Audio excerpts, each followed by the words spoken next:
Hello, my sweet adventurers. I hope you had a very productive day today doing our learning from YouTube and learning from any external links that you might have been given. There's a fabulous one. I'll have to send it to your parents about a virtual field trip to all these fantastic places. So that's a great one to put on, especially if you have a smart TV so you can see it in big screen. And I hope you found the packet informative and you were able to do it on your own. Please, friends, if you have any problems, please call me. I would love to talk to you or Marco Polo with you or read your emails and answer your questions if you need. I miss you. I miss today on Monday. We're supposed to get together and we're supposed to start our craziness. But I was here with my own craziness and you guys were there, and hopefully y'all were so good for moms and dads because, let's face it, digital days are tricky for all of us, especially moms and dads. I know, moms and dads, if you can put them on a schedule, you'll be so much happier in life. I promise you that. Also, our sweet friend Diego has caught strep. His brother had it last week and now he has it. So I know our prayers are with Diego and we hope he feels better really, really soon because we love him and we miss him. So tonight, guys, I'm going to read a book. It's a fantastic book. You guys, it's awesome and it's got the most beautiful illustrations. It actually was turned into a short and won an Academy Award for the movie that this book inspired. It's called The Fantastic Flying Books of Mr. Morris Lessmore. It is written by Mr. William Joyce, and it's illustrated by William Joyce and Joe Bloom. Morris Lessmore loved words. He loved stories.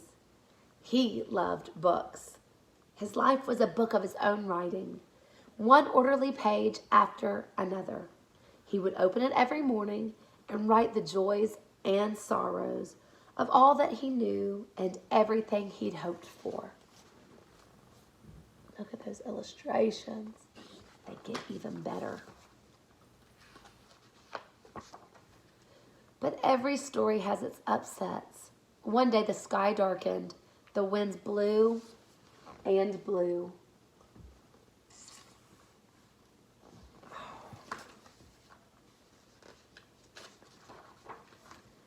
Till everything Morris knew was scattered, even the words of his book. Look at that.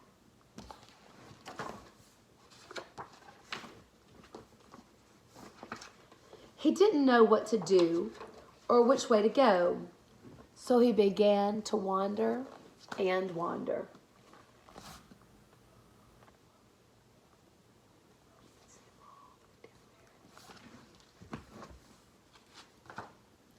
Then, a happy bit of happenstance came his way. Rather than looking down, as had become his habit, Morris Lessmore looked up. Drifting through the sky above him, Morris saw a lovely lady. She was being pulled along by a festive squadron of flying books.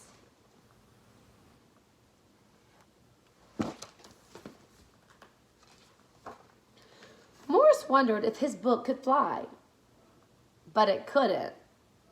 It would only fall to the ground with a depressing thud. The flying lady knew Morris simply needed a good story, so she sent him her favorite. The book was an amiable fellow and urged Morris to follow him. Friends, do we know who this book is? Humpty Dumpty. The book led him to an extraordinary building where many books apparently nested. What is it that we call books? The place that we call books where we put all those books. The library. Morris slowly walked inside and discovered the most mysterious and inviting room he had ever seen. It was filled with fluttering and countless pages, and Morris could hear the faint chatter of thousands of different stories, as if each book was whispering an invitation to adventure. Look at that picture. So fabulous.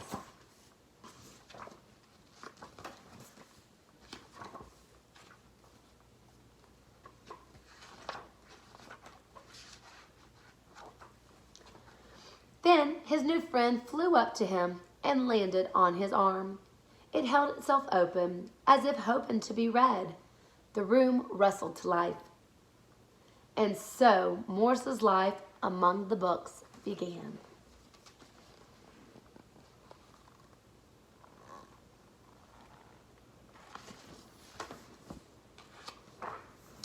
Morse tried to keep the books in some sort of order, but they always mixed themselves up. The tragedies needed cheering up and would visit the comedies. The encyclopedias, weary of facts, would relax with the comic books and fictions.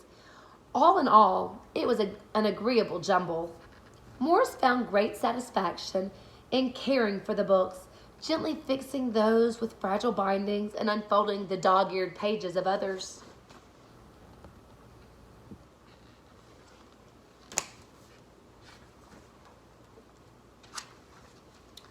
Sometimes Morse would become lost in a book and scarcely emerge for days. That fabulous page.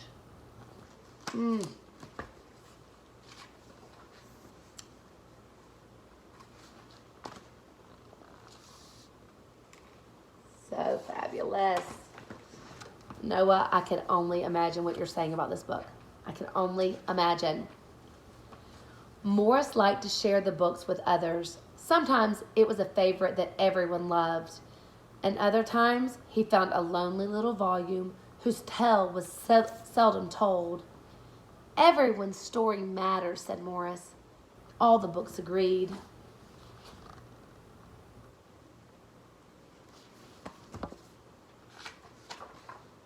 At night, after all the stories that needed telling had been told, and everyone had settled down to their proper places on the shelves, the great big dictionary would get in the last word.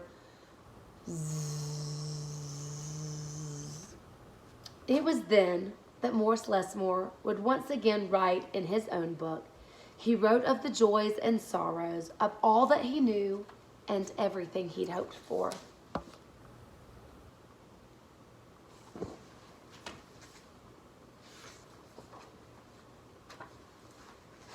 The days passed, and so did the months.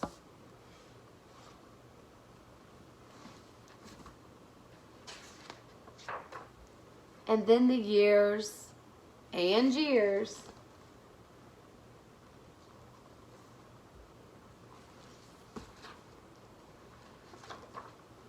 And Morse Lessmore became stooped and crinkly. But the books never changed. Their stories stayed the same. Now his old friends took care of him the way he had once cared for them, and they read themselves to him each night.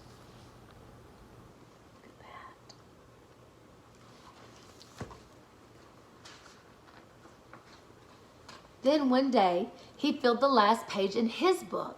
He looked up and said with a bittersweet sigh, "I guess it's time for me to move on."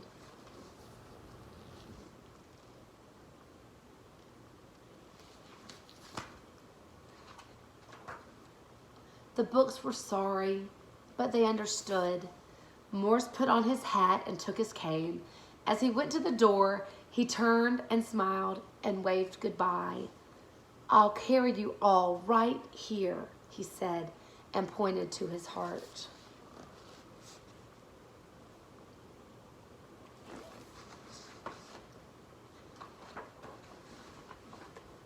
The books waved their pages, and Morse Lessmore flew away. And as he flew, he changed back the way he'd been that long ago day when they'd all first met.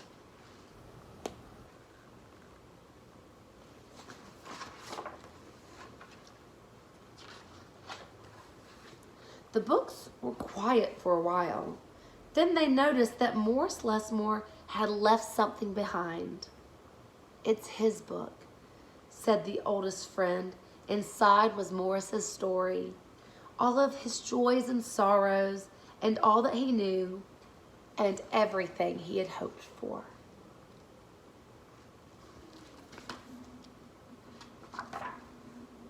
Then the books heard a small, expectant sound.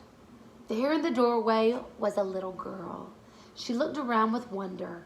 Then something fantastic happened. Morris Lessmore's book flew up to her and opened its pages. The girl began to read. And so our story ends just as it begins.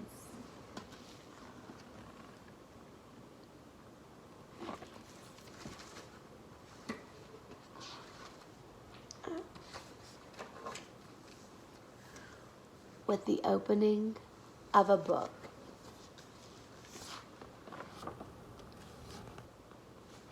Friends, Miss Ashley loves this book so much. I love it because when you can read and look at these fantastic illustrations, your imagination just gets to go wild and gets to imagine what would be an awesome journal entry for this, you guys, is to draw what it would look like for your book. What would your book be sitting on your arm? What would it be? What would the pages look like? What would the colors look like? I know some of you really like your colors. Maggie, oh my gracious, Maggie and Everly love all their bright colors. I would love to see what your imaginations could tell me about your book. If you happen to draw a picture, I would love it if you would send Miss Ashley a message or an email so I could see it. I know that you guys are smart cookies and you've got a lot inside those brains of yours. Just find a book and open it up and just get lost in wherever that book wants to take you. And then always remember the small little moments, the things you loved most about the book. Did you like the main character? Did you like the conflict? Did you like the ending? You know, books go like this, like a roller coaster. They start off smooth, and then you might have some parts that are a little bit scary or you don't know what's going to happen, suspenseful. And they drop out and they get going so fast and so exciting. And it comes back up and oh my goodness, what's going to happen next? And then it slows down and comes right back into the station, right? They're exciting. So guys, over this time where we're not able to be together, pick up a book and read it. Touch it, smell it, read it, do the best you can.